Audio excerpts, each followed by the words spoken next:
അവരെ പേഴ്സണലായിട്ട് അറിയാം. എന്റെ സ്വന്തം വീട് നീർക്കാടാ. പക്ഷെ പറഞ്ഞു കേട്ടിട്ടാണ് ബീന ടീച്ചർ ഒരു ഭയങ്കരയായിരുന്നാണ് എന്റെ അറിവ്. ബീന ടീച്ചറിനെ അറിയാം. ടീച്ചറിനെ പറ്റി നല്ല അഭിപ്രായം ഇല്ല.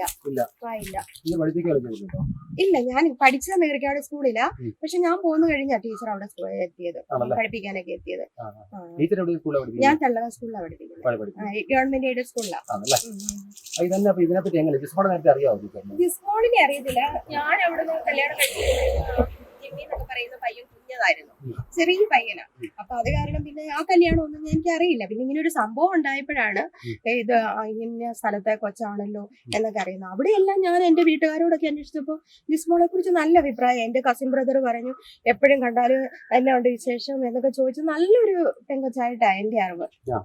അതെ. അല്ല, ഈ ഇത്തരം അഡ്വക്കേറ്റ് ഒക്കെ അല്ലേ ഇങ്ങനെ ചെയ്യുന്ന മുത്തോലിയുടെ മുൻ പഞ്ചായത്ത് പ്രസിഡന്റ് ഒക്കെ ഇങ്ങനെ ചെയ്യാന്ന് പറഞ്ഞു കഴിഞ്ഞാൽ അത് ഒത്തിരി അവരുടെ വീട്ടിലെ പീഡനങ്ങളൊക്കെ ഉണ്ടായിരുന്നു പറയും. പക്ഷെ നമ്മൾക്ക് ഞാനിവിടെയല്ലേ, എനിക്ക് അത്രയ്ക്കും അറിയില്ല. എന്റെ വീട്ടുകാരോടൊക്കെ ചോദിച്ചപ്പോ അവര് വന്നാലും അറിയുന്നത് അതിന്റെ ഉള്ളിലല്ലേ നടക്കുന്നത്, പുറമെ അവരൊന്നും അറിയിച്ചിട്ടില്ല എന്ന് തോന്നുന്നു.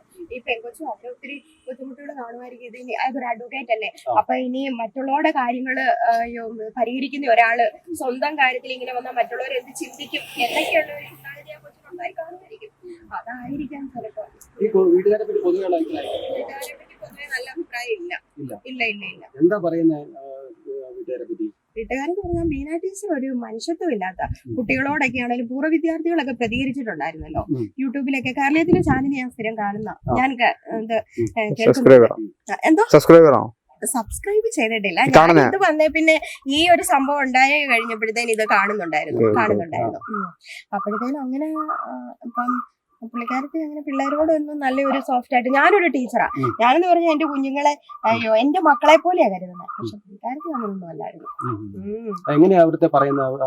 പൂർവ്വ വിദ്യാർത്ഥികള് ഒരു കൊച്ചു പറയുന്ന കേട്ട് ഒരു സാധനം വരുന്നത്, അത് ഇങ്ങനത്തെ ഒരു സാധനം ആ സ്കൂളിൽ വന്നിട്ടില്ലായിരുന്നെന്ന് അങ്ങനെയൊക്കെ പറയുന്നത് ഞാൻ കേട്ടിട്ടുണ്ട്. പക്ഷെ അവിടെ നല്ല അഭിപ്രായം ഇല്ല. പുള്ളിക്കാരത്തിയുടെ ആ കളറ് പോലെ തന്നെ മനസ്സും കറുത്തതായിരുന്നെന്നാണ് എനിക്ക് തോന്നുന്നത്. പുള്ളിക്കാരത്തി കറുത്തതായിരുന്നു, എന്നിട്ട് ആ കൊച്ചിനെ ചുമ്മാ കറുപ്പാണെന്നും പറഞ്ഞു. പുള്ളിക്കാരത്തി നല്ല കറുത്തതാ.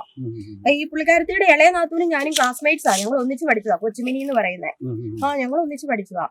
അപ്പൊ ഒരു പ്രാവശ്യം അവൻ ഇതൊക്കെ കഴിഞ്ഞ് ഇവിടെ വന്നപ്പോഴത്തേന് എവിടെയാ സംഭവം നടന്നതെന്നൊക്കെ ചോദിച്ച ആങ്ങളെയൊക്കെ വന്നായിരുന്നു. അതായത് ഇതിന്റെ ഈ അമ്മായിപ്പന്റെ ജിസ്മോളുടെ അമ്മായിപ്പന്റെ അനിയനൊക്കെ വന്നായിരുന്നു. അപ്പോഴത്തേനും ഞാൻ നീർക്കാടുകാരിയാന്ന് അവർക്ക് അറിയത്തില്ല. ഞാൻ ചോദിച്ചു എവിടെയാ നിങ്ങൾ എവിടുന്നാ വരുന്നത്? അന്നേരം അവര് പറഞ്ഞു അവിടുന്നാണ്. അപ്പൊ ഞാൻ പറഞ്ഞു എന്റെ വീട് നീർക്കാടാണല്ലോ എന്ന് പറയും. അപ്പൊ എവിടെയാ? ഞാൻ പറഞ്ഞു അനിക്കാക്കുന്നിലെ മത്തായുടെ. ഞാൻ പറഞ്ഞു അനിക്കാക്കുന്നിലെ മത്തായുടെ മകളാ ഞാനെന്ന് പറഞ്ഞു. അന്നേരം അവർക്ക് ആകെ ചമ്മി പോയി. അങ്ങനെയൊക്കെ അതപ്പം അത്രയും തന്നെ അവരങ്ങനെ പറയുമ്പോഴേ. കൊച്ചിമിനി പഠിച്ചുകൊണ്ടിരുന്ന കാലത്ത് വലിയ കുഴപ്പമൊന്നുമില്ലായിരുന്നു കേട്ടോ. നല്ല ഒരു പാവം ആയിരുന്നു. ഞങ്ങൾ ഒന്നിച്ച് പഠിച്ചതല്ലേ. അന്നേരം പിന്നെ ഇപ്പൊ മുന്നോട്ടുള്ള ജീവിതത്തിൽ എന്തൊക്കെയാണ്. ജിമ്മി കുഞ്ഞിനെന്ന് പറഞ്ഞാൽ ഞാൻ 30 വർഷമായിട്ട് അവിടെ നിന്ന് കല്യാണം കഴിച്ചിട്ട് പോന്നിട്ട്. അപ്പോഴത്തേനും അത് കുഞ്ഞായിരുന്നപ്പോഴാ ഞാൻ പോരുന്നത്. അത് അങ്ങനെ അത്രയ്ക്ക് നമ്മള് കുഞ്ഞുങ്ങളല്ലേ, ആ കുഞ്ഞുങ്ങളുടേതായ എല്ലാ സ്വഭാവം ഇല്ലേ. അവര് 4-5 വയസ്സൊക്കെ ഉള്ള പെങ്ങന്മാര് അതുങ്ങ് പറയുന്നുണ്ട്. ഇങ്ങനെ പറഞ്ഞുള്ള അറിവുകൾ എനിക്ക് പേഴ്സണലായിട്ട് അവരെയൊന്നും അറിയത്തില്ല എങ്ങനെയാണെന്നൊക്കെ. അയൽവാസികളൊക്കെ ഇങ്ങനെ പറയുന്നുണ്ട്. അയൽവാസി അമ്മാമ്മ ഞങ്ങളുടെ അതെല്ലാരും ഇങ്ങനെ പറയുന്നുണ്ട്. പക്ഷെ ഇങ്ങനെ മുങ്ങിപ്പോയിട്ട് 3-ാം പൊക്കമൊക്കെ സാധാരണ പൊങ്ങാറുള്ളൂ. പക്ഷെ ഇത് പെട്ടെന്ന് തന്നെ ഒഴുകി. അവിടെ നമ്മുടെ വീട് അതാണ്, ആ വീടിന്റെ നേരെ ഓപ്പോസിറ്റാ വന്ന് കിടന്നത്. അപ്പം ഞാൻ വരുമ്പോഴത്തേന് കുഞ്ഞുങ്ങളെ എടുത്തോണ്ട് ജീപ്പ് ഇങ്ങനെ പോലീസ് ജീപ്പ് പോകുന്നതാണ് ഞാൻ കാണുന്നത്. ഞാനൊന്ന് പേപ്പർ കൊടുക്കാൻ പോയിരുന്നു സ്കൂളില്. അപ്പൊ എന്നോട് ഇവിടെ വിളിച്ചു പറഞ്ഞു നമ്മുടെ വീട്ടിന്റെ താഴെ 2 പേര് ഇങ്ങനെ ആറ്റി ചാടി ഒരു അമ്മയും കുഞ്ഞുങ്ങളും വന്നു. അപ്പൊ ഞാൻ പെട്ടെന്ന് വിട്ടടിച്ചു വന്നു. 2 വീലറില്ല, ഞാൻ പെട്ടെന്ന് വിട്ടടിച്ചു വന്നപ്പോ ഇവിടെ മൊത്തം ജനസമുദ്രമാണ്. ഇങ്ങനെ നീതി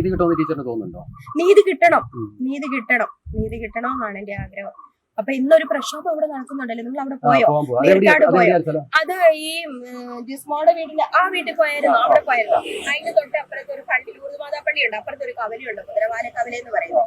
അവിടെ പ്രക്ഷോഭം നടക്കുന്നുണ്ട്. എനിക്കത് വാട്സപ്പിൽ വന്നായിരുന്നു. അവിടെ കൂടുതൽ വാർത്തകളും വിശേഷങ്ങളും നിങ്ങൾക്ക് ലഭിക്കാൻ കേരളീയം ന്യൂസ് സബ്സ്ക്രൈബ് ചെയ്യുക. കൂടെ ബെൽ ബട്ടണും അമർത്തുക.